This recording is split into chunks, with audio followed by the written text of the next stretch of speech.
Shall we get started? Yes, I love that. Great. Well, I guess we could just say welcome to chat number 3 on these trauma talks. I hope you guys are doing well. I hope it's been a good weekend. What time is it in Germany right now for you guys? 8 p.m. 8 p.m. For both? Is it the same? I know like the US, like I'm in the US, so I know it's split into like 3 or 4 or 5 different zones, but is it the same for you guys? Like just one area zone? Yes. Yes, we just have one time zone. Just one. Yeah, I'm sure that's great. Does Germany do daylight savings time? Oh yeah, we do. Okay. But we switch. We're now in summertime, or I don't know what that means, but we call it summertime. Mm-hmm. So we already switched. And it's always fun because the US switches 1 week after or before, so there's some confusion during some certain weeks in the year. Yeah, makes sense. That's good though. So it just started recently? No, we're hoping it will end soon. Oh, gotcha. Okay. No, actually, we want to get rid of this time switching. Yeah. It's entirely useless. So it just causes a lot of disruption. The more closely we all get together globally. Yeah, that's true. That's a good point. Yeah, especially this year, I feel like it's going to change everything. I mean, I think one example is just us being able to communicate and share info this way, which is great. It's awesome. I love it. So I've been thinking a lot about the topics we were going to talk about, and with Daniel, we were talking about some things we didn't totally finish talking about because they are not something you can just. I mean, it's so much info and so much that you guys have studied, and it's of such importance that we didn't touch on it. Some of those being, we were talking about biographical traumas. We were talking about what you guys in the Institute describe as body associations.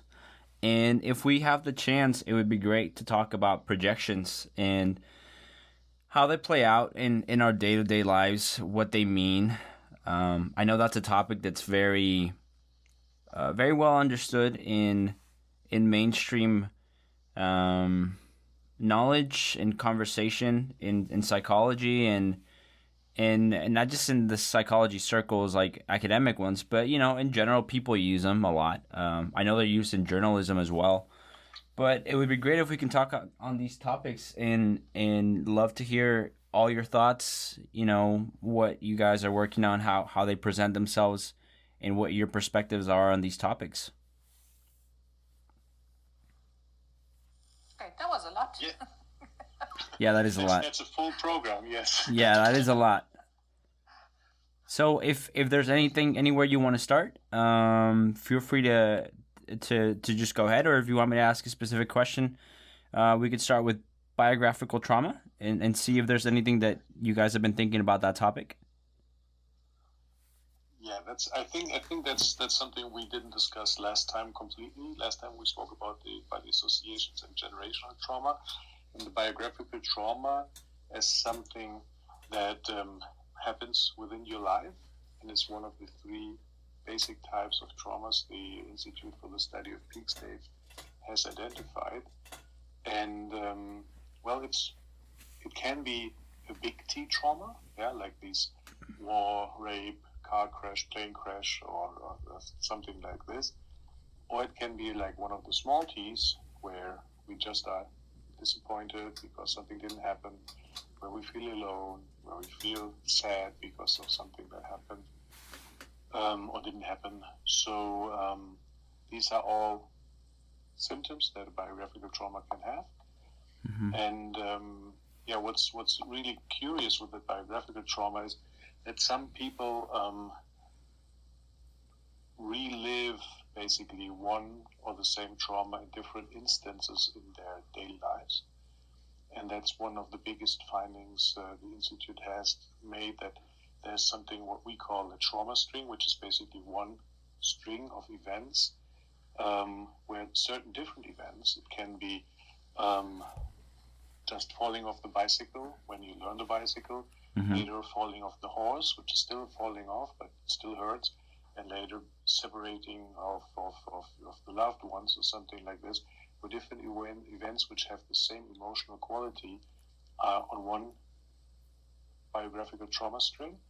And when we release that string, when we basically heal that trauma, all of these events are still memorizable, so they're still there, but they do not carry an emotional load.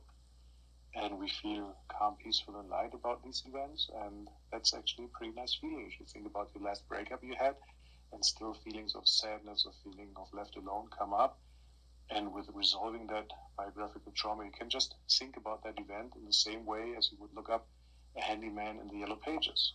And for most people, that is a very, very pleasant change. Inka, would you like to add something to that? No, I think let's have Sergio pick out the goodies here and go deeper. Maybe. What do you think? Sure. That sounds great to me. I mean, I think that's fantastic. I think that's and I think we touched on this a little bit, and it's just such an interesting topic that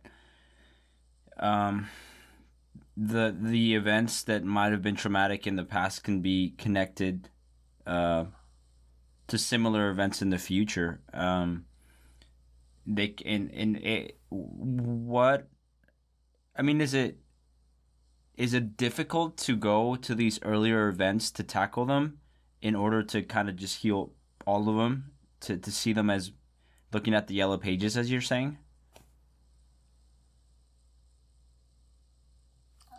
Most people can pretty well do that once you get out of your head and just follow what your body is already telling you. Well, how come here's a question that kind of pops up. Well, Go ahead. Okay. Well, Siri, I just wanted to add, and Inka was very diplomatic. My first reaction was, no, it's not difficult, but it depends on the one's own resistance towards going there. So when you think about your teacher giving you an F, and that's very emotional, but not very. So we use SATS rating. That goes from 0, not to mention, no worries at all, to 10, the worst I can believe. And usually events that have a SATS rating above 5 usually cause distress in the person, a big distress, and then the reaction most of the time is a resistance to go there or to even discuss that topic. And when that happens, healing is difficult because you need to go there a little bit. You don't need to re-experience it like in other trauma therapies, but at least you need to go there a little bit. And if you're like resistant, say, no, that's something I don't talk about, then it's not possible to heal. So the healing techniques are pretty simple. The problem is more like about the resistance of how good the therapist is, how much you trust your therapist to actually talk about these topics. Right. And I feel like that's one thing that standard psychotherapy tries to do, right? Their main goal is at least in the circles I read, that the most important thing tends to be the relationship between the patient and the therapist. It seems with trauma therapies, for the most part, that doesn't tend. I mean, it seems like it's very important, as you guys are saying right now, but it also has this other, I guess, variable, which is the trauma technique itself, where like psychotherapy tries to get you to feel safe so that you can access it by talking to the therapist about the things that are you're dealing with. But as you're saying, we kind of have so many traumas, big, or even if it's just little t traumas that are connected to earlier traumas, and they kind of link up. And so sometimes I think like, well, it seems like a big difference between psychotherapy and trauma therapies is that the relationship isn't as important. It's more about the technique. But ultimately, you guys are saying, people still have resistances. I mean, that is the biggest issue, right? The biggest issue is that most people don't wake up and remember when they, I don't know, wet their pants at a presentation in 5th grade when they had to, I don't know, they were in the school play, and now they can't talk in public, and then they don't just wake up and say, "Oh my God, like I was so embarrassed," and they just start crying. And even though that's a kind of mild example, that is the biggest resistance. So it seems like having the technique is extremely important, but you also need to be this, I guess, stand up to or be brave enough to stand up to these events that happen to you. And sometimes that's very difficult. I mean, most people, and the chat we were having yesterday in the chat I was on, people were touching on the fact that some people have such early dysfunctional issues with their family members, with their parents, that they very, very early develop a lot of dissociative aspects. More specifically, dissociative identity disorder, and they mostly live in a very disconnected, disconnected to their emotions, to their heart.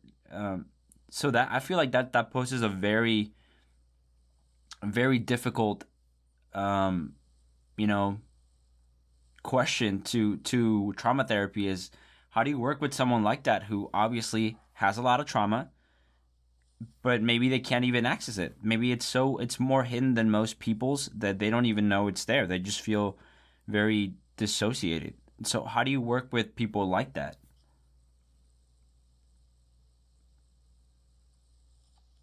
Well, it depends really. There is a certain selection of people who contact us and who want to work on their traumas. Mm-hmm. And that selection is actually when there's a good friend telling you, come see that one to get help, or if pain of everyday life is too big and the coping mechanisms that most people have, like avoidance or overcompensating, the issue that they're dealing with is not working anymore. And then usually that's the point when people come and see a therapist. Mm-hmm. It would be nice and would be better for the person to do it early on, because then the problem hasn't been there for such a long time. Not so many mechanisms of avoidance have been activated. Mm-hmm. But this doesn't seem to be the case. So most of the time, it's easier and faster to try to avoid situations or try to make other people change, or to overcompensate. For example, if I feel incompetent, I would try to work harder, and overcompensate for this inside feeling that I'm having, until I get into burnout or even depression. Okay, and then I seek help. And obviously, then this overcompensation mechanism has been going on for 2, 3, 4 years already, and then it's more difficult to work with that issue. Right. But if somebody comes into therapy with something like a dissociation, that's a tricky part, to basically have that person understand that dissociation is an avoidance mechanism that they learned, that they had to learn, perhaps because otherwise they couldn't have been able to cope with the situation they were in. And slowly, with gaining trust in the therapist, with gaining trust into the mechanisms, into the tools, into the exercises we're doing, that they actually can give relief, this coping mechanism will slowly be faded out and will be substituted with, for example, trauma healing techniques. Does that resonate? Does that make sense? Yeah, absolutely. Before I say anything, Inka, is there anything maybe you want to add, or any thoughts on that? Yeah. Actually, I think it's important that the person first begins to understand and experientially learn what that means.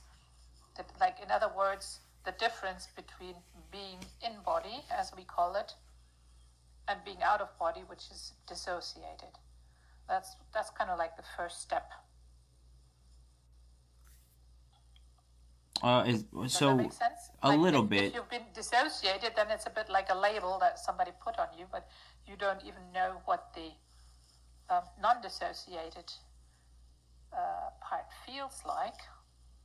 Then obviously that's what you need to understand and learn first, and then get the difference from what is what. And I can just tell you from my own experience, I did a whole rebirthing training basically out of body because I didn't know the difference. And when somebody asked me, are you in body? I would say yes, kind of like, duh, where else would I be? But I wasn't. So how do you know? I didn't really know the difference. I just thought I that was just woo-woo stuff. Somebody asking me, am I in body? So I think that one would be a first step to just really experience the difference between being dissociated and being in body. Is there a way, I mean, I can totally relate to that. I mean, I don't, for me, it was I felt like I was always in body, and then I actually experienced a lot of dissociative aspects myself some years ago with this big kind of crisis I had, and it kind of put me in this dissociative state. And the world I felt disconnected from the world. The world felt 2D, and I didn't know what was going on. I thought I was just like completely broken and crazy. And I started like looking into my symptoms, and they very much coincided with being depersonalized and derealized. And these are symptoms that are not that well known or in some circles, and I felt like 10 years ago there was just some info coming out on them, and like before I even started doing any kind of trauma therapy, the very learning about the more standard, the ones that are kind of more well known, like somatic experiencing and EMDR, which are kind of more known in psychological academic circles. I stumbled onto one called CRM, which had to do with some kind of gentle breath work and a couple of techniques, which I won't get into here, but that was one of the things that for me was very confusing. Like, are you finding like this space in your body and feeling like you're inside of your body, and like, are you dissociated? And to do this work, to feel your traumas, you have to be 100% grounded. And to me, that was a very abstract concept. At that point, I was still living very much in my head, and I didn't realize like I wasn't living in the rest of my body. I didn't know what that meant. And it's a very confusing thing to talk about. How do you know when you're in body? Like you're saying, like, sometimes I hear people talk about traumatic experiences, and they talk about something that's so traumatic, they felt like they were outside their body, like they were looking at their body. That's something I don't understand. That's something I've never experienced, but I definitely understand the experience of being very numb and very disconnected from the world, and maybe even just looking at the world through just your eyes, not even as like your whole self. So it's a very abstract kind of body like knowledge. It's like it takes a lot of understanding your body and your sensations and your somatic, like your kinesthetic awareness, but even more than that, because it's about your consciousness. So it's very wild, and I think that's a very interesting topic. I don't know how that's a good topic for a lot of people, because I feel like a lot of people might actually resonate with these kind of questions.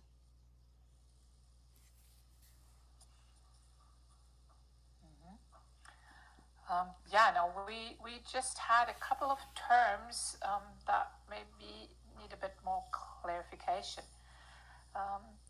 There is a difference in what's going on with the person or with the self, depending on when you use the word depersonalization versus dissociation versus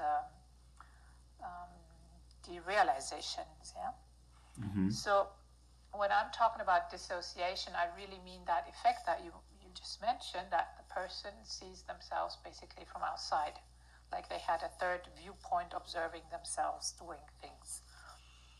And in fact, most of us actually have memories from exactly that perspective. It's just a very short moment, and we are maybe not even realizing that that's a bit odd, actually, how come we are having a memory that looks like a snapshot and not a memory from the situation as we experience it in our body. But if you have that kind of snapshot memory, that's an indicator that that's a trauma moment. So you're saying that being dissociated is kind of like those moments where maybe you were... Would it make sense to say like it's when maybe like a memory of you doing something, but it didn't feel like you were actually doing it? Kind of like it was just happening to you. Something happened. Doesn't matter if you were doing it or if it happened to you, but your memory of it is one of a third person perspective. Okay. And for most people that happens only in small time increments. It's not throughout. Yeah. So most people can deal with it, and then they have that kind of memory, but in their daily life most of the time they would be in body. Whereas somebody who really is dissociated all the time is permanently accompanying himself or herself and permanently observing themselves from the outside. Yeah, so that's kind of like a different thing than, even though there's the label dissociative disorder on the depersonalization problem, this is a depersonalization is, in my opinion, a totally different phenomenon if we see it through the eyes of the ISPS. Oh, okay. Okay. Daniel, would you have any take on that? Thank you. Yes, I would like to make it pretty simple. So if you remember a scene in your life and you remember it from the third person perspective, so you're not looking through your eyes in that memory, but you're looking like on a postcard, then this moment is a trauma moment. That means in that moment you have not been calm, peaceful, and light, and there you could use the techniques and resolve the trauma, and then after doing the techniques you would look through your eyes in that moment and the emotional charge would be gone. When you feel a little bit like numbed out, like you're not really inside your body, life is just happening, then it could be that you learned, because of so much trauma, so much turmoil going on in your body, that you are living basically with your body awareness outside of your body. You still move your arms, you still move your legs, you still have bodily functions. That's not a problem, but you're not completely experiencing life as it is in your body, but you're basically running away from life. And that's an avoidance technique some people learn by accident, or because the stress they have been in life, have experienced in life was too big. And since neither medicine nor any other psychology or something have a concept, to my knowledge, about that, it just happens. And for example, we have knowledge about that phenomenon, and we have tools and easy exercises to check if somebody is in body or not, and if that somebody is not in body. So if that somebody is dissociated, the first step to do true trauma healing is to get that person into body, because our techniques just work when we're basically in body. So the therapist will, at the beginning of the session, test if you're in body, if you're not in body, otherwise the techniques won't really work. Okay. Does that make sense? Yeah, absolutely. Unless I would like to add, you're working with pure meridian techniques. How so? And what are pure meridian techniques? Well, if you're only doing meridian tapping, for example, like EFT or TFT, then you have the luxury of focusing on the emotion, and you don't necessarily have to be in body. Okay. Yes, that's true. But it's sometimes hard to feel the emotion when you're dissociated. Yeah, that's also true. Yeah. That's true. And I think one thing that I saw while reading all the work that you guys have done is that, you know, in most, for the most part, when we talk about dissociation, most people see it as an event, or a state of consciousness that people are in. You're dissociated. You might be being triggered by something, and you feel like you get kind of numb, or you don't feel like you're really totally there, or examples of what you guys are saying. But I also understand it from your perspective that anything that's traumatic, anything that's been a traumatic experience, by default, is a dissociative experience. Is that correct?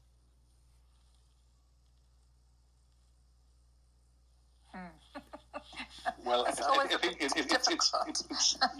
it's a semantics here. Okay, so the feeling that you have, that you describe to be in a dissociative state, is basically, from my point of view, I think I might disagree, and many other people might disagree on that, but it's basically more the feeling of life you had. We wouldn't call it a peak state; we would call it a state. That's true. It's a way of experiencing life from an outside perspective. That doesn't mean that if you don't know about it, if you don't know how to check for it, if you don't know what it is, you just experience life from 1 hour, you experience it a little bit distant, and then something nice happens, your trauma, the turmoil in the body basically dims down, and then you get a little bit inside your body, and then life feels great again, and then your boss comes around, and boom, life feels bad again. So this is basically symptoms, okay? And when we describe what happens when you're in trauma, this is basically technique or mechanisms inside of the body, okay, that happens when it's a marker. So when you're outside in the memory, when you're outside, when you see something from the outside, like on a postcard, that's an indicator for us that there's trauma. Okay. And it's actually very, very difficult. You can try that if you have please not too strong memory, but if you have a memory and you see yourself from the outside, you can try to look through your eyes, and you will feel resistance, and that's the trauma you're feeling there. So Please don't try with something big, just with something small. Understood. Okay, that makes sense. Since we're talking about these topics, I feel like it makes me think about the foundations of being in your body, and it makes me think about the triune model, and and you're talking about that there's ways you can test when somebody's in body or not. I know that sometimes we talk about people living in their head. But when you're talking about it through a perspective of being in body, for doing this kind of work outside of meridian therapies, what does it mean to be in body? Does it mean that you're, like, if you live in your head, so you're maybe very analytical, you just kind of see the world through analytical eyes, so you don't have to touch on your emotions. Is there a difference between, like, being in your head or being in your heart, or being just in your somatic body? Does that make sense? Because we have, right, in standard, what we know in mainstream, I'll just say mainstream because I feel like there's a difference sometimes between what we talk about here in peak states and what we talk about in other circles. Nothing like wrong, just being as objective as we can, and hopefully kind of start shifting that a bit. There's 3 brains that we know of, right? Which is your reptilian, your mammalian, and then your neocortex. Are each one of those kind of connected to where you are in your body as well? It's very interesting that you bring that up, Sergio. The head is part of the body. So when you're in your head, you're already in your body. Okay. Though sometimes you can be just in the head, and your whole awareness can be in your head, crammed down in the last inch of your head. And then some people experience a headache then. So a headache can be a symptom of like being too way up in your head. And there are techniques to get you a little bit down in the body.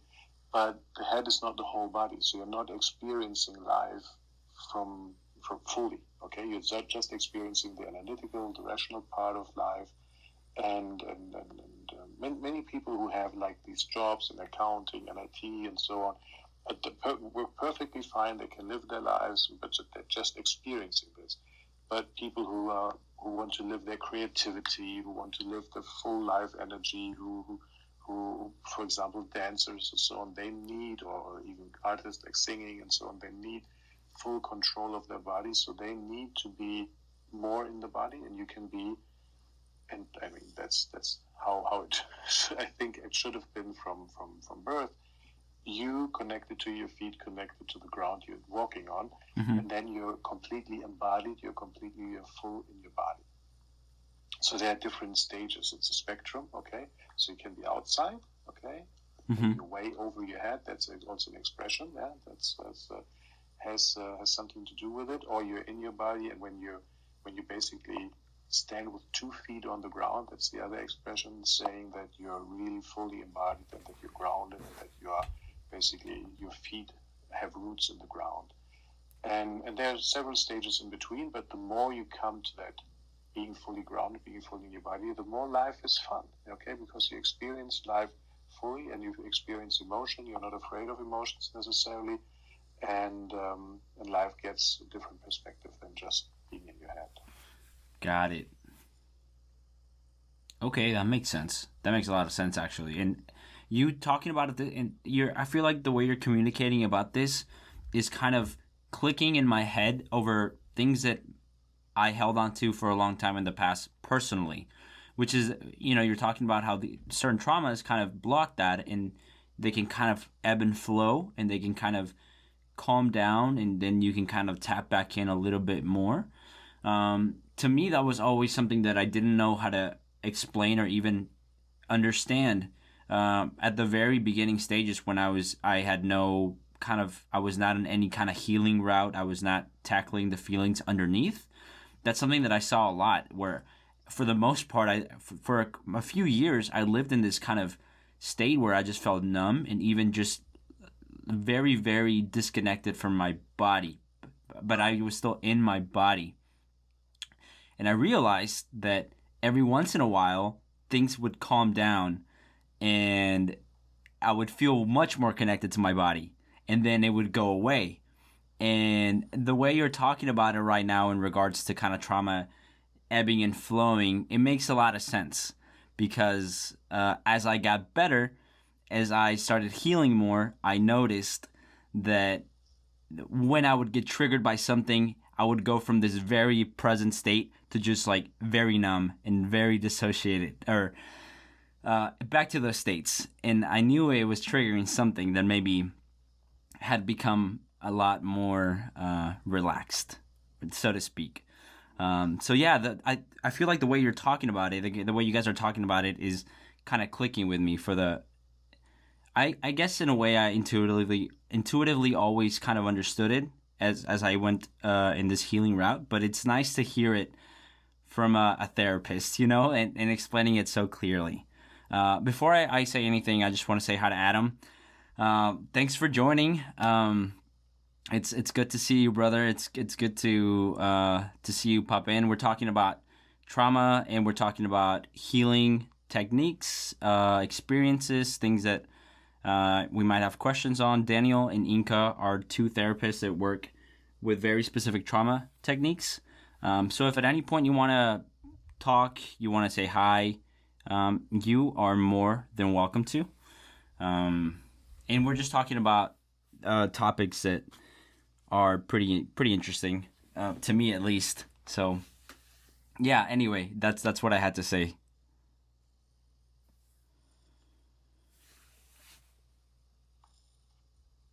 Okay, beautiful. Thank you very much for introducing Adam to us. And then do we want to close that topic, Sergio, and go to the next one, or do you have some more questions?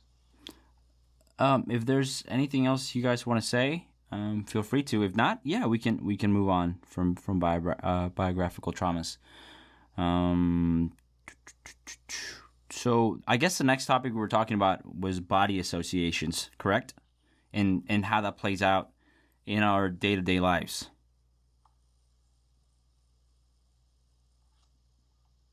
Yes. So body associations is a specific kind of trauma that our body brain, and you already mentioned these 3 brains in psychology, and they're called the triune brains. And that's basically the head consciousness, the heart consciousness, and the body consciousness. The Institute for the Study of Peak States has actually identified 14 brains. And so they're not just these three, but they're in between brains as well. And these are basically, it's an awareness, it's a big awareness inside of our body. So we are not just one, but we are at least 14. And with my clients, I usually use that term. That's like you're the kindergarten teacher, and it's a kindergarten. You have seven men and 7 boys and 7 girls in that kindergarten, and now you have to somehow make them do what you want to do. Okay. And bribing and yelling and shouting usually doesn't get kids to listen to you, so you have to be a good kindergarten teacher to motivate you to do things. And the body brain is basically the most powerful of all. It has a male and there's a female side in what the ISBS found out.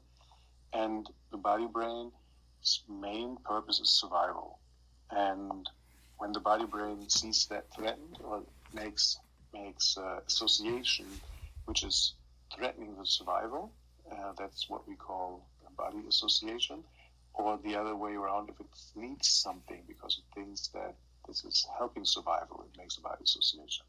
And these can be useful things, and like water or something. So, or what to do when you eat fatty foods, and then the body puts that kind of bile and pancreas secrete into the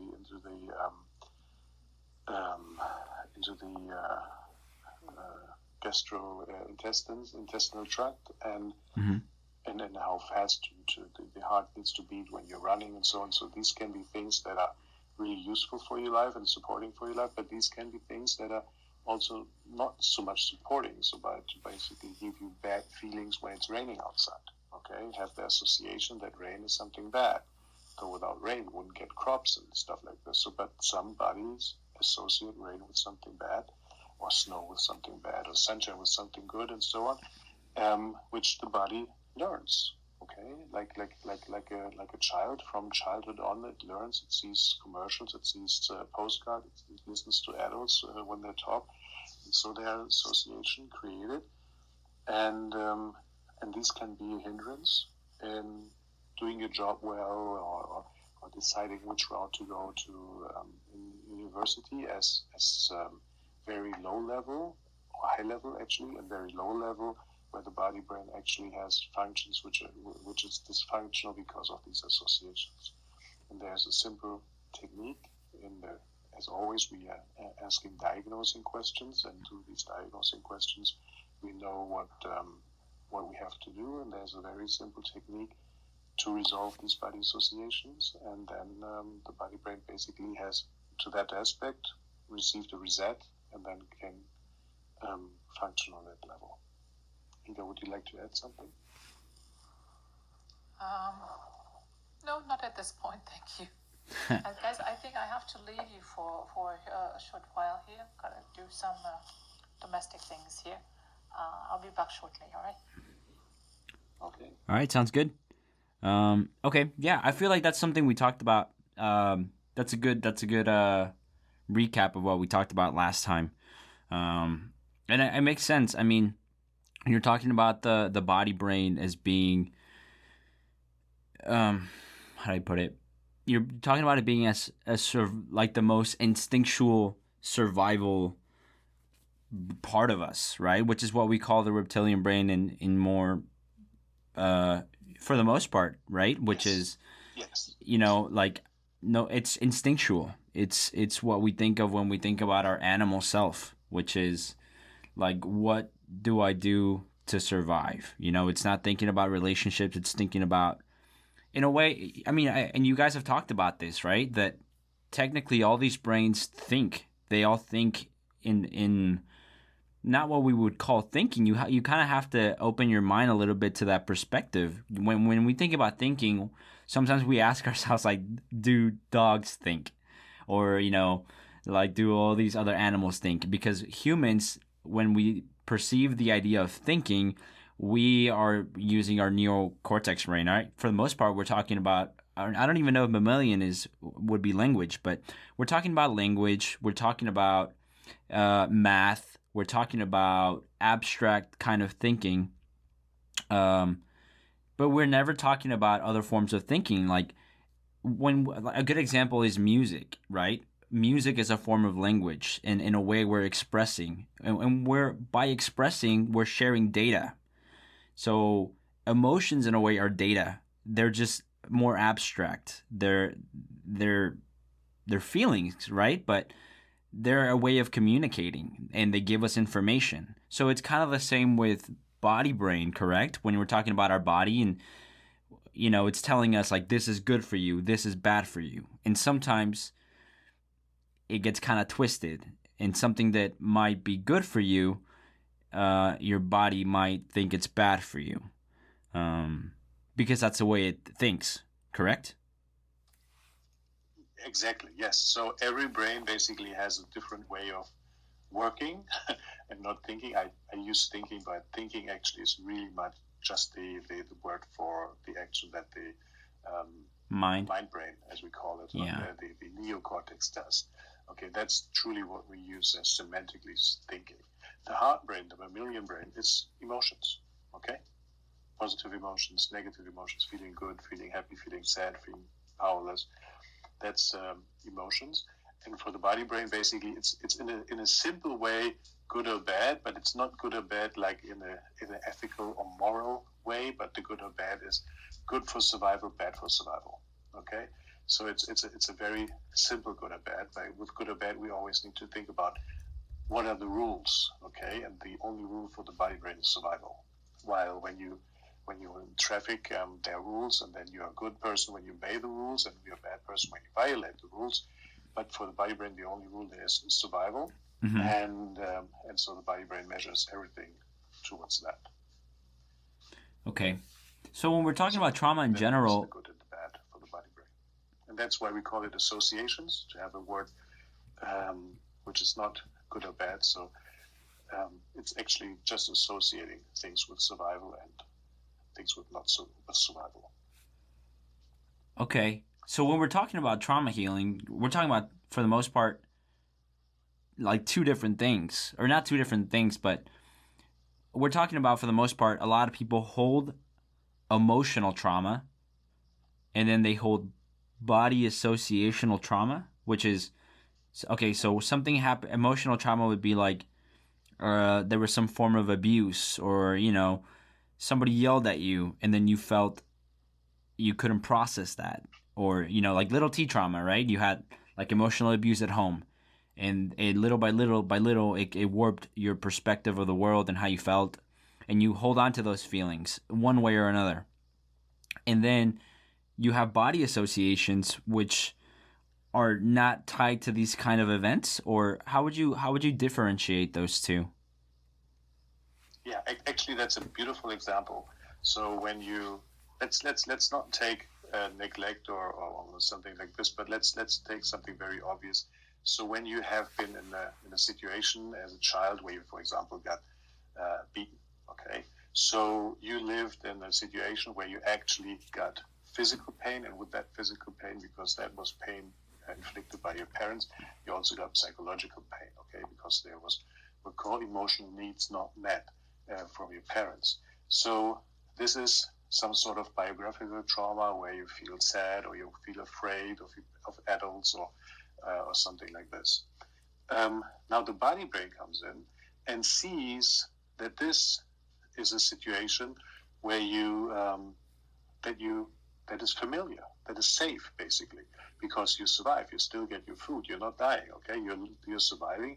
So slowly the body adapts to that situation and sees that situation of having emotional distress and being afraid of being beaten as something normal. So now, after 20 or 30 years, the client survives that situation at home and comes to the therapist because not of the things that happened in childhood, but because of the client having experienced breakups, like 10 in a row or 5 in a row or whatever. So the client comes in and says, I never can have a romantic relationship that lasts longer than a year, okay, because my partner is always beating me, and I'm not accepting that anymore. So I stop seeing the partner. Mm-hmm. So, and now you wonder, why is that person always looking for partners that are hitting that person or mistreating that person? And that has something to do with the body brain, because the body brain knows that from home as being safe. So the body brain looks for partners that actually send out that vibe that they will mistreat you, okay? And so when you are looking in a bar, in a pub, online, on Tinder or whatever, when you're looking for a partner, the body brain recognizes, oh, that's the partner. That's the one exactly like my mom or like my dad. This partner will mistreat me, so it will give me attraction. It will give me the feeling of being pulled towards that person.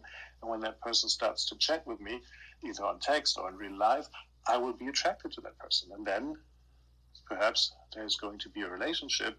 And then in that relationship, that partner lives out their traumas, which end up in me being beaten, okay, beating the other one. And then basically you say you suffer because you're always attracting these kinds of relationships. And then basically in therapy we would not only heal that biographical trauma of remembering the childhood as being very abusive and being traumatic, but we would also heal the body associations, that the body brain basically doesn't see that as safe, but that the body brain accepts somebody who might first, from the first perspective, look boring to the body brain, could be a partner that you feel attracted to. It's a little bit complicated, but the body brain really looks into these in these concepts, that it tries to recreate what feels safe. And when you survive the childhood which is abusive, that is what feels safe for the body brain. And now our mind brains doesn't really compute so much, but it's what the body brain thinks in a very easy associative thinking way. And therefore it tries to create this situation, and it tries to create that situation by manipulating you to feel attraction, to feel feelings for that person that later on might hit you. Yeah, that's I feel bad because, like, in this example, this is something that's very sad, obviously, but it's so interesting.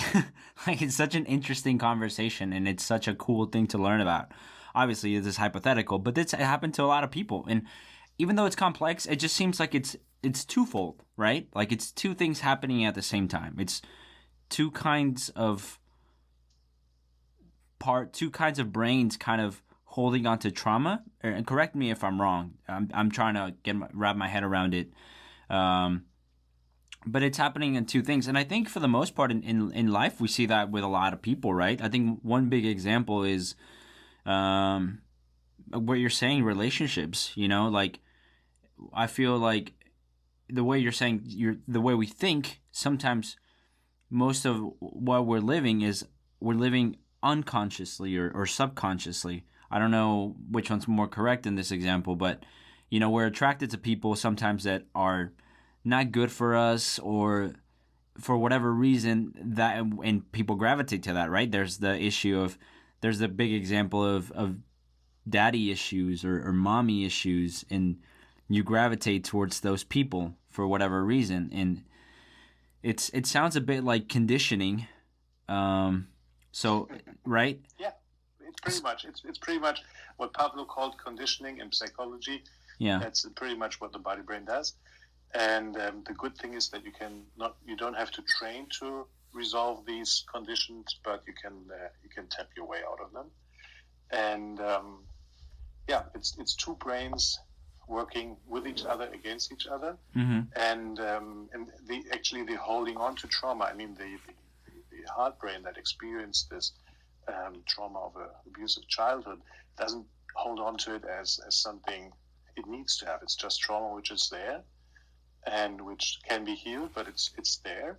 But actually the body brain holds on to it because it feels safe.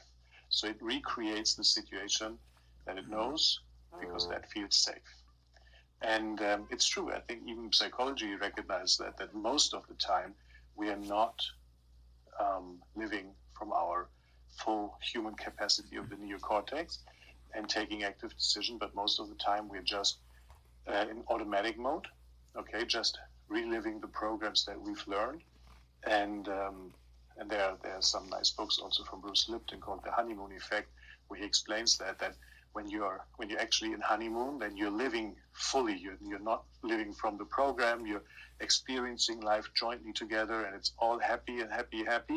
And then when you start living together, then you get used to your partner's way of life and way of being, and then you basically start to live subconscious or unconscious from program mode, and you're not living in that full present moment.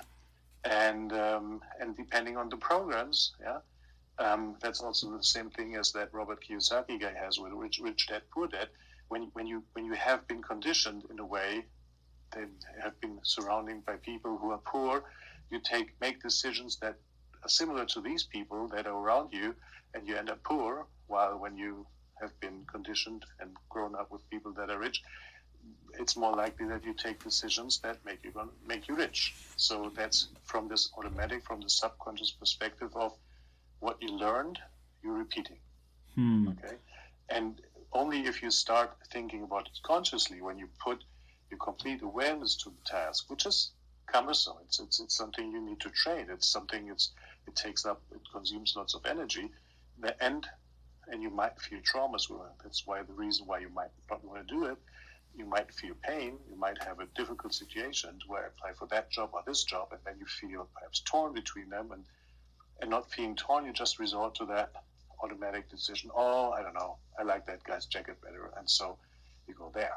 A good example is always buying a car. Okay, so in Germany, since we're very, very in our brain, in our head, very a country of engineers and so on, we say we buy the car based out of facts. Okay, so about mileage and the carbon footprint and all that stuff. While I've never seen somebody really buying his private car which he didn't like. Okay, so the liking is the most important thing, and then basically are the facts accompanying the liking. Most people wouldn't buy a car they hate. Okay, so we think that we make up the facts, but we actually live by our emotions and cover that up. Okay, that makes a lot of sense. That is so interesting. So you have to do, I guess, like when you're doing this kind of work, is it for the most part like this? Like when you're working with people on kind of these kinds of traumas, are you doing two things at the same time? You're doing body associations, and then you're working on the underneath, like the trauma underneath. So like on the example you gave, are you first working on the associations between feeling attracted to somebody who is maybe physically abusive, and then you work on the initial trauma of, you try to go back to the earliest trauma you can, which in this example would be your parents physically abusing you, and the feelings around that, all the feelings around that you couldn't accept or are still kind of there. So you do two things. Yes, actually, it's yes. That's actually the protocol. So with the clients I work with, they very quickly know that for standard, I don't call it simple trauma, but for a standard situation, there's a protocol they can use. Okay, once they figured out how to also ask themselves how do I feel, and sort of the questions, and with that protocol, you will address the body association and you will address the biographical or generational trauma, and then with that, it's a rough estimate, 50 to 60% of the situations that you experience emotionally, you can dissolve with that, and then we have a rule of three though, so you have to go back to every situation and revisit it twice more. So you initially heal it once, and then you have to revisit it two times more, so that you're really, really sure that you have gotten everything, and then you basically, it's gone. So the emotion is gone, the memory of the situation is still there. You still can still think about it. You still can say that was wrong, or that I didn't like, or he did a mistake, or I did a mistake. But the emotional charge is gone. Got it. Wow. That's awesome. That's really interesting. Thank you for explaining it to me, because I didn't really understand that until today. I was, to be honest, even talking about it last week, I was kind of confused about what body associations was. So, thank you for explaining that. I think I think you explained it very, very beautifully, and I appreciate it. You're welcome. Yeah. Is it okay if we talk about projections? Because I feel like that's something that we see everywhere in our world, and we all do it, and it's just such a, almost like a skill that humans have, for better or worse. But I would love to hear your perspective on what is projection, on y'all's perspective on what is projection, and I would love to hear it. And Inka, thank you for joining us back again.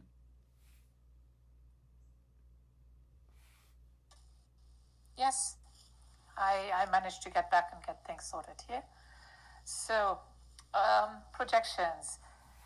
It's kind of a really, really wide field. Can we kind of like narrow it down a little bit? What's on to some specific cases?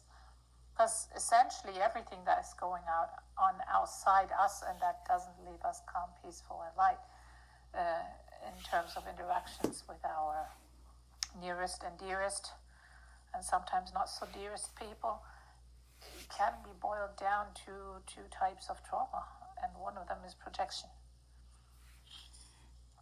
Okay, well, if that's okay, maybe we can talk about that specifically.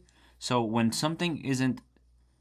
we're not living in a calm, peaceful state, when we're kind of living through a traumatic event, unconsciously or not, we are always projecting it out to the world, is what you're saying? Not quite. Whenever we get triggered by interactions with others, there's a 50-50 chance that projections are at the bottom of it. Okay. Is that something we could discuss more, or is that still too broad? That's very broad. Yeah. How about an example? Okay. You just see this guy, and he wears a blue shirt, and you say, I know from the bottom of my heart, everybody who wears a blue shirt is toxic. Okay. Okay. That's very unlikely. That's why it shows it. But it's from the technique, a projection. Yeah. But I hope none of the audience will get triggered by that. That's why I chose that one. And so basically, you're seeing something in two or more people outside, and it gives you an emotional reaction. So they're toxic, they're bad, or something like this. That's my emotional reaction. And I don't look, for me, I don't look that it's a problem I'm having, but I'm projecting that problem onto a group of people that have certain characteristics. And that happens so often, okay? Men are bad, women can't drive cars, and so on. These are all some sort of projections to just make it very concrete. And usually it's a mechanism, also it's an avoidance mechanism. I don't want to feel responsible. I don't want to feel that pain. So I take that pain outside of me and put it to somebody else and make somebody else responsible for that. And I can now breathe freely, and it's not my problem anymore. Actually, it is my problem because I'm now dependent on that other person. Okay, very often in a relationship, he needs to change so I can live happily, or she needs to be more loving so I can be loving as well. That means that basically I'm depending on that other person or the other persons that I'm having that are having that characteristic to change. Okay, and basically my emotional well-being is now depending on other people not wearing these blue shirts. That's difficult, isn't it? Yeah, living your life with the dependence of other people, but that's basically projection. On the one side, relieve us from emotional distress. On the other side, bring us into an emotional dependence to that other person. Okay. Does that make it clearer? Yeah. I mean, I think for the most part, the way I've seen projection always has been the initial way, right? Where you are, you're putting your pain on someone else because you don't want to deal with it. Because and sometimes, for the most part, you think it's really not up to you. You really think there's nothing wrong with you, right? Like, I think Yes. one way I'll talk for my generation. I see it a lot for my life. Not, and this isn't something that I do always, but I do it sometimes. But I see a lot of people do it. Like, we're living in a generation of technology, and with that, a proliferation of gaming, right? Video games. If you have a kid, or if you know a kid, they most likely play a video game, and they most likely play online. If they play any multiplayer games, you see this a lot, right? Where somebody's very good, and even in sports, somebody's very good, and they'll beat you at whatever game you're playing. And the initial reaction most people have is like, oh, that guy's cheating, or wow, that guy just plays way too much, or a million things that it's their fault. Like, it wasn't me. Like, oh, my game lagged, or et cetera, et cetera. And that's how I see projection. That's how I've always seen it. I guess I'm still learning about it, but it's always like, yeah, like, I sucked, or I felt negative. I felt something negative within me, but it's their fault. It was obviously something they did wrong. Right.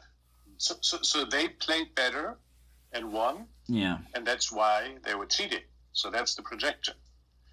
But I'm unhappy, okay? And so it's their fault. So basically, they need to play worse so I can be happy.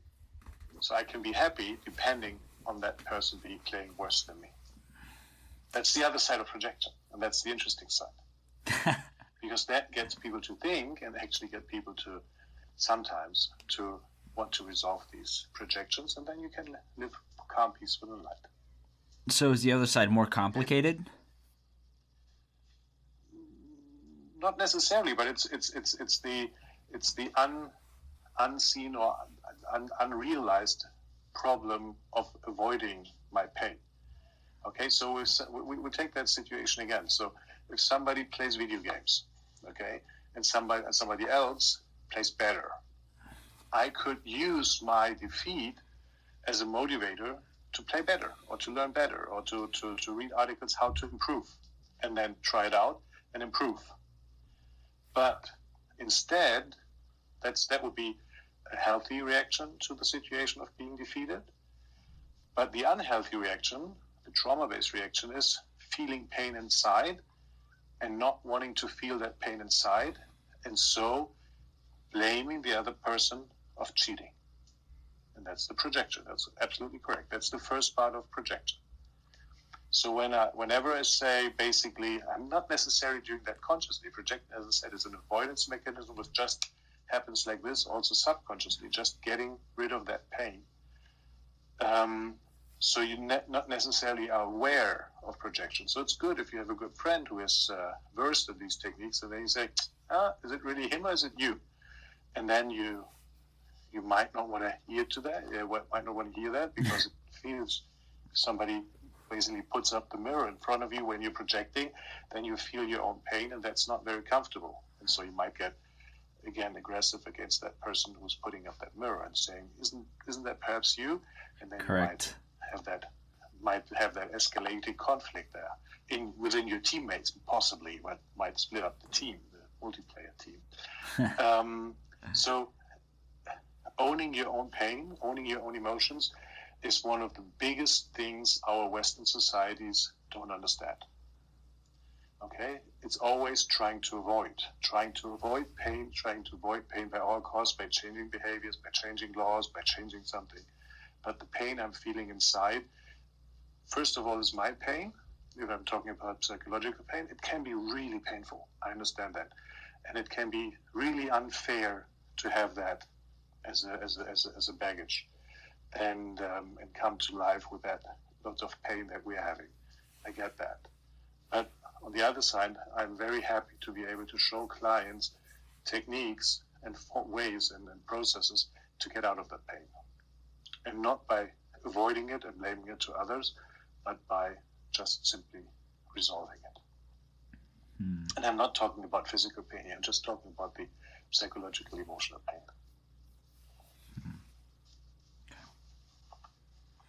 Okay. So it sounds like I think you might have mentioned it earlier, Inga. It's a different form. This is a different form of trauma. You said there's 2 types of trauma, right? So there's trauma from projections, and is the other form of trauma one that we already discussed? No, I would just like to add something to the projection mechanism. Sure. Daniel is working a lot in the field of psychology, and is like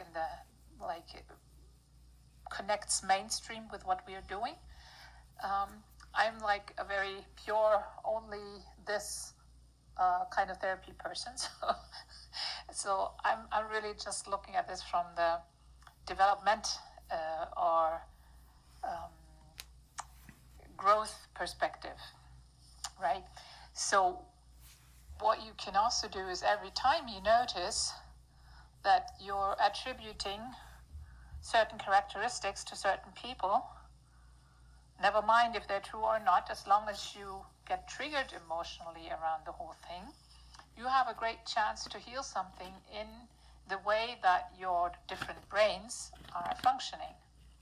Remember, we talked about the triune brain and that there's actually more than three of them. The fact that you are projecting is because the triune brains have issues with each other that stem from a very early trauma moment. Mm-hmm. So instead of having to go and unearth that trauma moment through regression, it's incredibly elegant to just notice, oops, I'm projecting here. And then we're using that particular projection technique to find the trauma moment very simply and just bring that brain home. And that makes you whole as a person, more whole. So actually, instead of trying to deny that you're projecting and still living with that pain that is the first cause of the projection, I would say, wow, let's go and heal this thing. It's not necessary that I carry this pain as a burden with me. It's really just, wow, I noticed I project something. That's a chance to heal something. That brings my brains better together. That makes me function better as a person. That makes me more whole as a person. Yeah, so I would like to give that positive outlook and incentive on the whole projection mechanism, because it's really one of the greatest instruments I can use to make your life better. And I thank you, Ika, and that's a very, very nice bridge to explain a little bit more about the peak states as well. So the institute is called Institute for the Study of Peak States, and as we discussed in the first round, one of the institute's biggest discoveries was that trauma is blocking a peak state, and a peak state is a way of being, way of living, way of experiencing life, which is more functional than before. And there are peak experiences where you have like temporary moments where life is different and more functional, and there are permanent states. And one category of peak states have to do with how well the brains communicate with each other. So when you have 14 kindergarten children running around and you are the kindergarten teacher in the middle, and you can't get them to work together, that's basically no state at all, or a very dysfunctional state. And when you get, for example, the mind brain and the heart brain the two kids for the mind brain and the two kids for the heart brain work together, you already have inner peace. And when all of these kids basically are working alongside you, everybody side by side, and you can go left, you can go right, you can get an ice cream, you can get into the playground, and they all play together, then we have the wholeness state. And there are states in between where two different brains basically like each other so much, so they grab their hands and they cuddle and they just work together very well. And to achieve this, that can be done by the projection technique, as Inka pointed out, because the projection trauma basically is what keeps them apart. The conflict between the brains keeps them apart, and the conflict between the brains is mirrored in your life.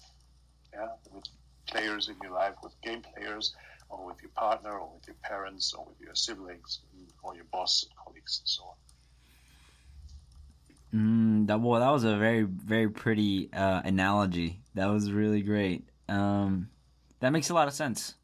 So when you're talking about this projection technique, are you talking about it in two perspectives? Like, you can teach it. Are you able to teach it to people to use on their day-to-day events that may pop up, and then you can also use it as a peak state technique to get these brains working together to kind of facilitate these developmental trauma healing events, so that you can attain these peak states once again? Specifically, like the heart brain one. I think you said heart brain, or the inner peace one.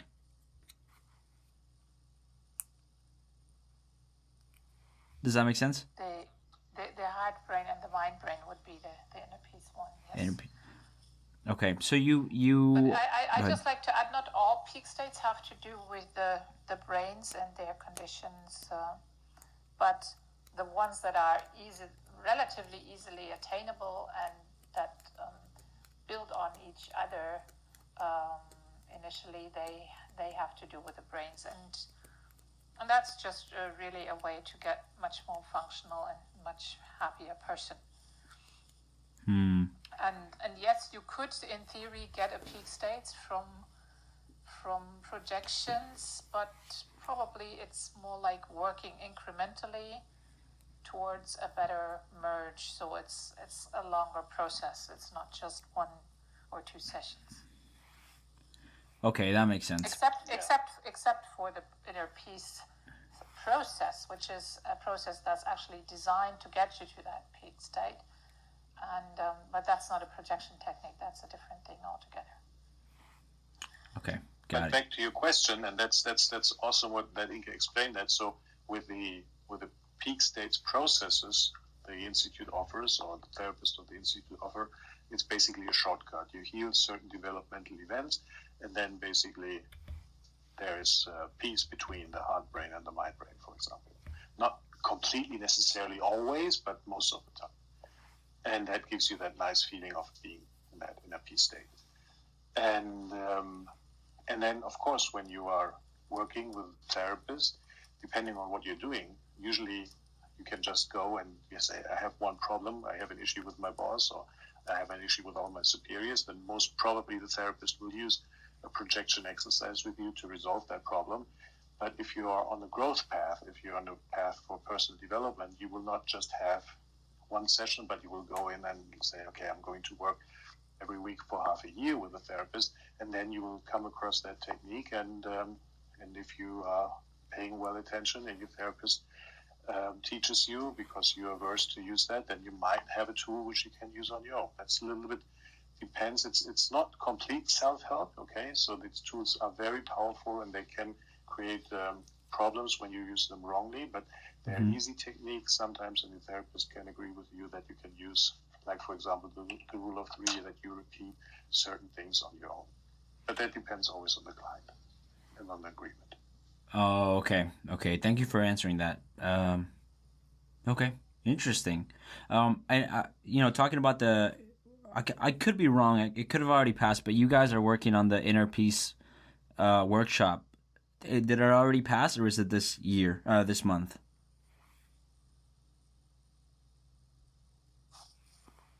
that has already passed. But there will be another one, and you can still go onto the webpage and register on the waiting list and attend that next workshop.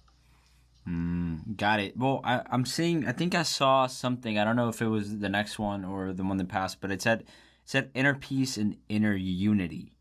And I hadn't heard that one before. What is inner unity, if you don't mind me asking? Of course. Inner unity is a new technique developed by a former research staff member of the Institute. And it's not so much trauma healing. It's called personal transcendence. It works on different aspects of the psyche and also creates a nice, very calm feeling when you work with these techniques. There are trainings with Tal. The founder is Tal Lux, and it's beautiful techniques, very easy to use. They don't use EFT, they don't use tapping, so it's more like a visualization techniques, and that's something also to consider.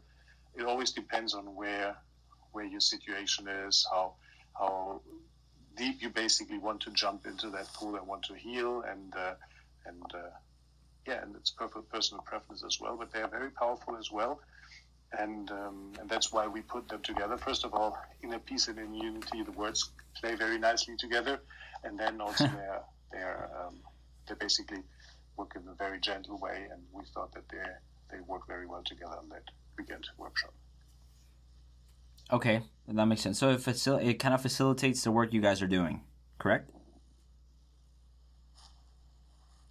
Yes, the work on personal growth to live a more happy, more joyful life. That's why we just incorporate these new techniques. There's not one technique which is superior to the other. They have all their pros and cons, and we just try to offer the best that we know of. Okay. Well, interesting. This is all fantastic, and thank you for sharing all this stuff.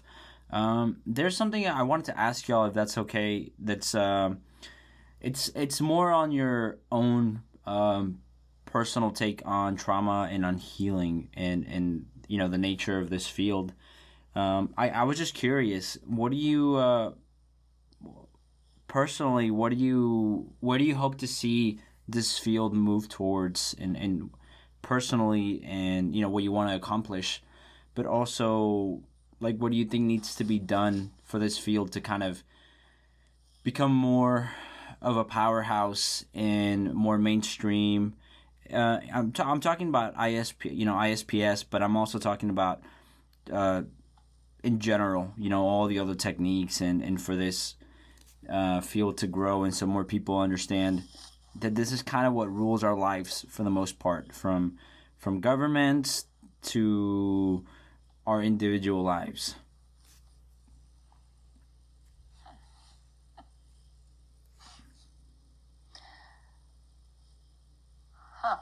This is actually a question that could take us into very, very big, huge visions for the future.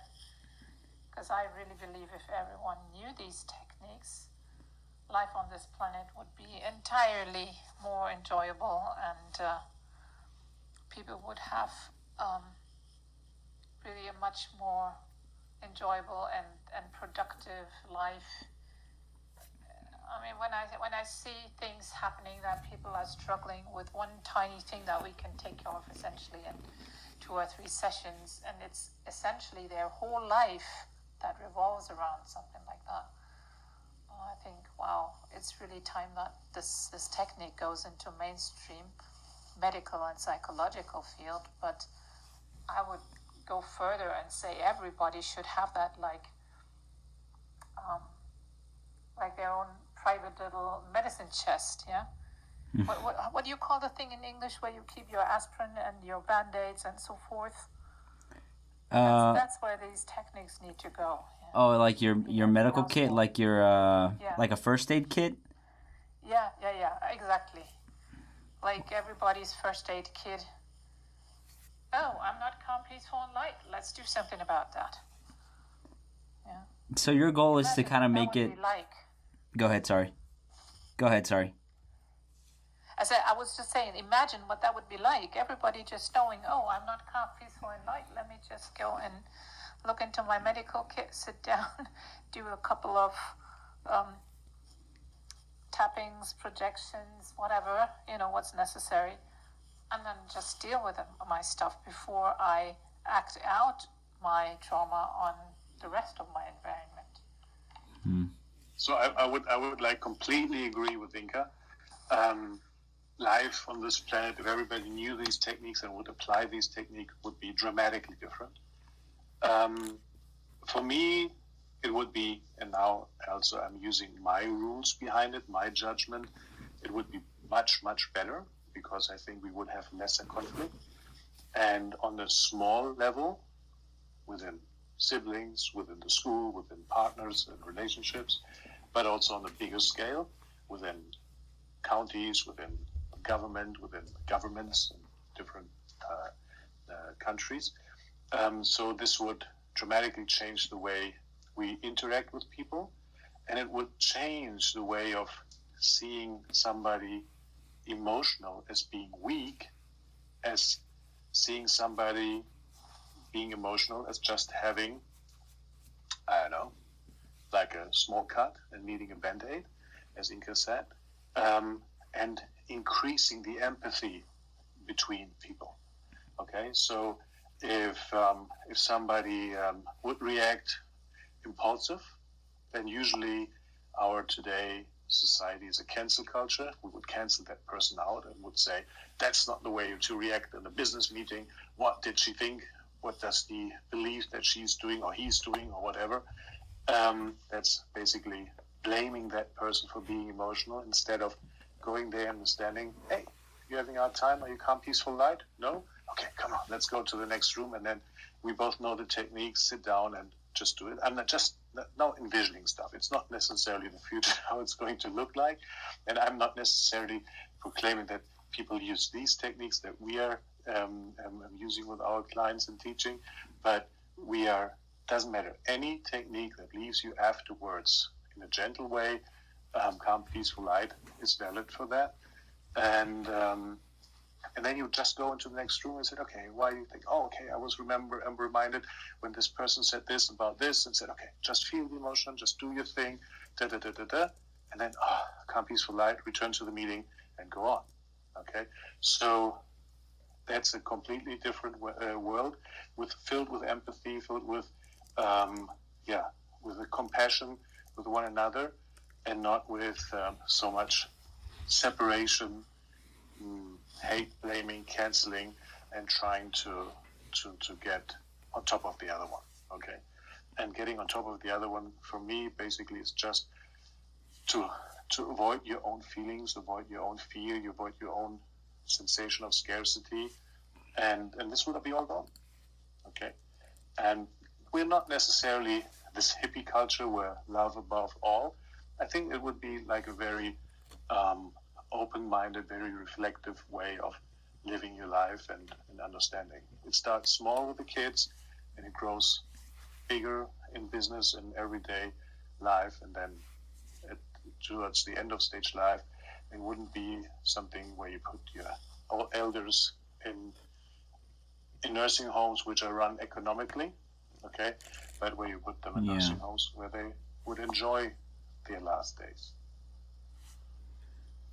Yeah, that's beautiful. For me, when I think about it, I think about those like pictures you see online of like, I don't know if you've seen them, but like how the world would be if that, like, an example, it's something silly sometimes, but then they show a picture of this like bright, beautiful utopia with like these flying cars and transparent buildings, and obviously like that's not necessarily what I would think, but yeah, I think socially like so much would change.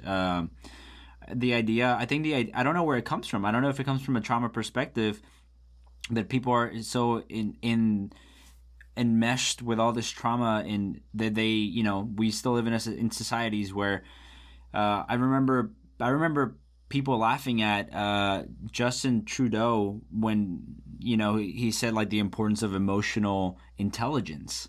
to running a country and things like that. You know, like where we live in worlds where we say things like emotions aren't facts, but emotions are data, and they're just as important to create a more encompassing solution to a lot of our world's problems.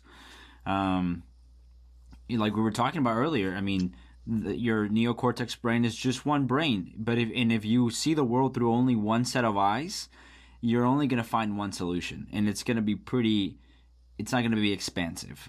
So for me, I think about these ideas, and I don't know how much of them are just why we think this way still, why we see, which is kind of ironic, but why we see emotions as being weak when it's actually the inability to listen to part of ourselves that's not necessarily weak, but it's strong to be able to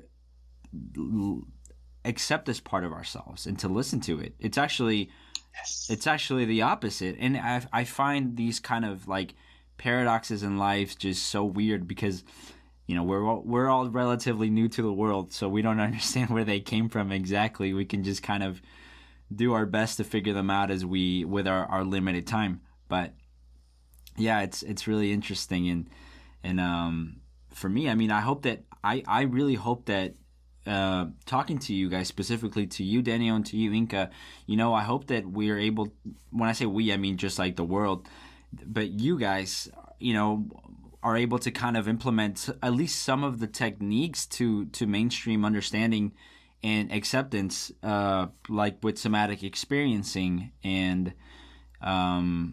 what else? And EMDR, right? Which in some way they found they were able to kind of replicate the results and, you know, become these better understood, accepted, and ultimately applied technologies that help people. And that's my hope talking to you guys. And I know we're just starting, and I know it's just us three.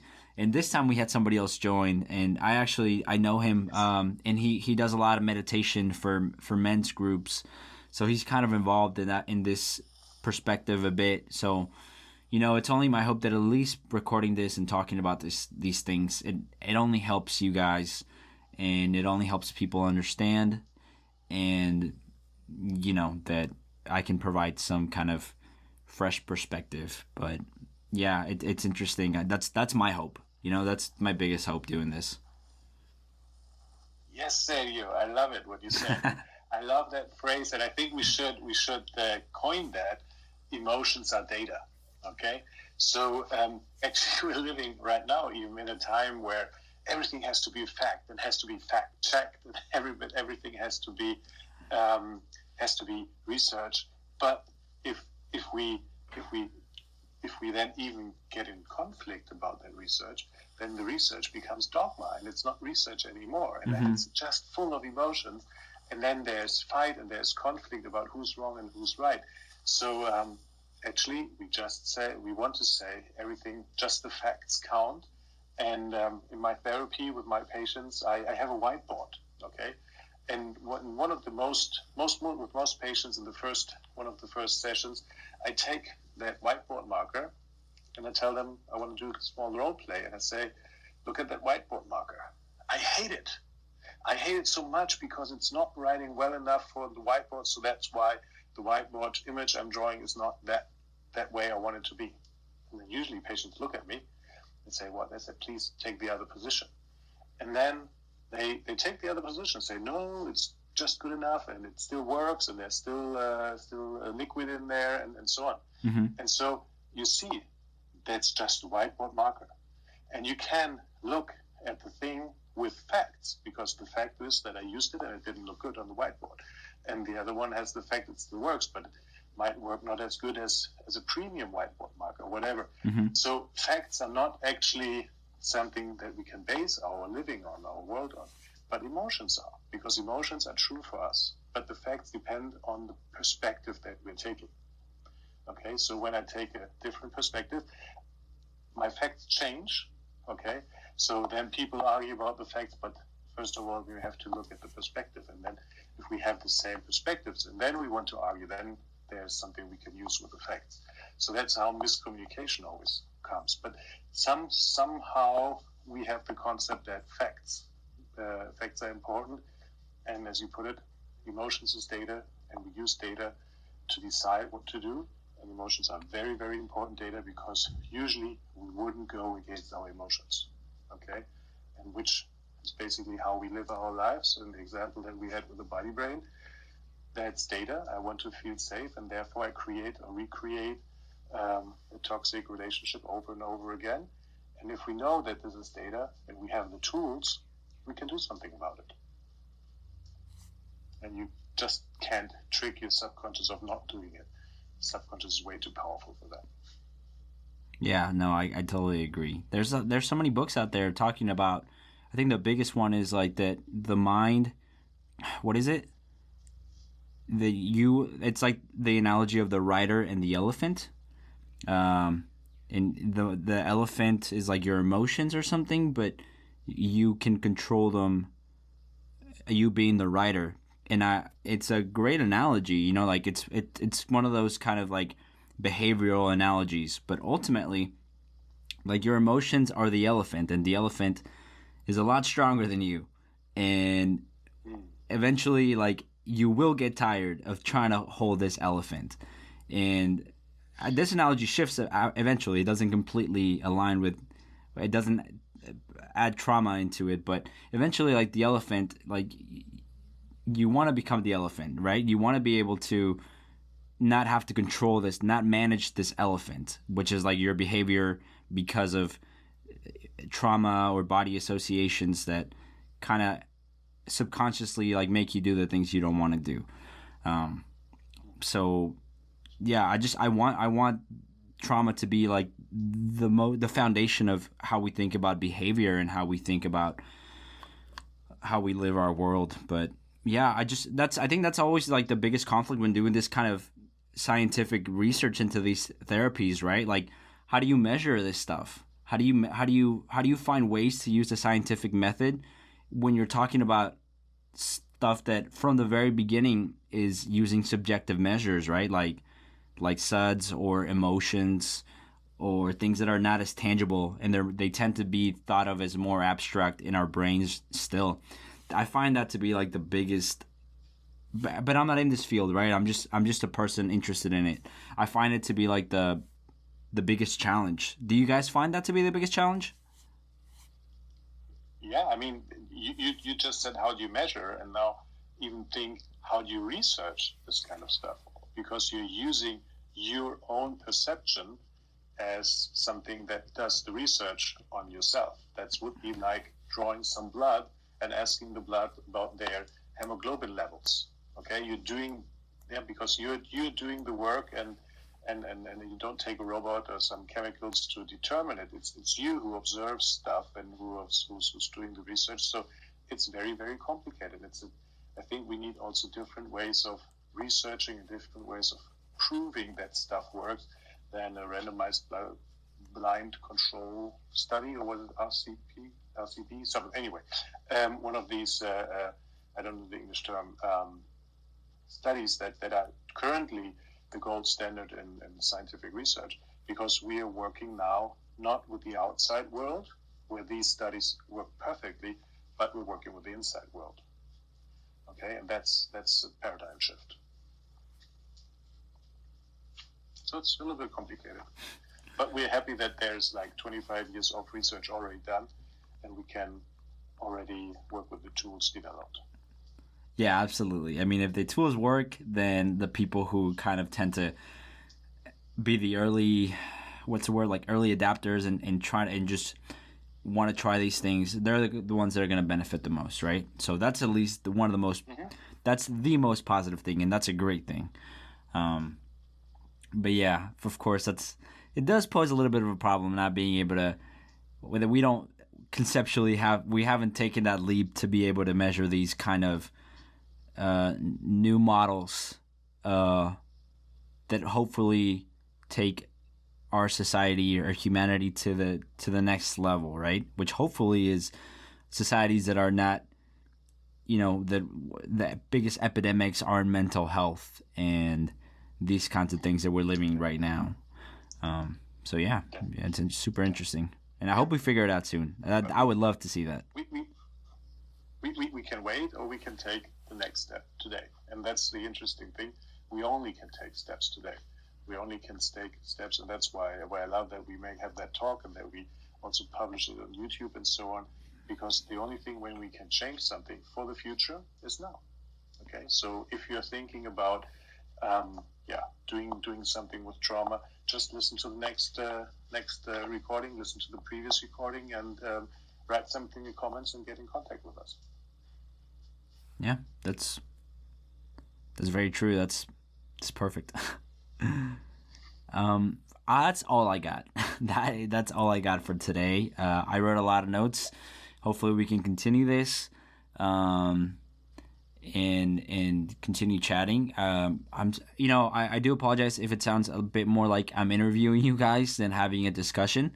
I feel like you guys are just, a wealth of knowledge from a trauma, from as therapists, as people who have worked hard on healing themselves, and as innovators, and people who are more open-minded than most, and because of these risks you're taking, so to speak, you're finding great solutions and things that are beneficial to the world.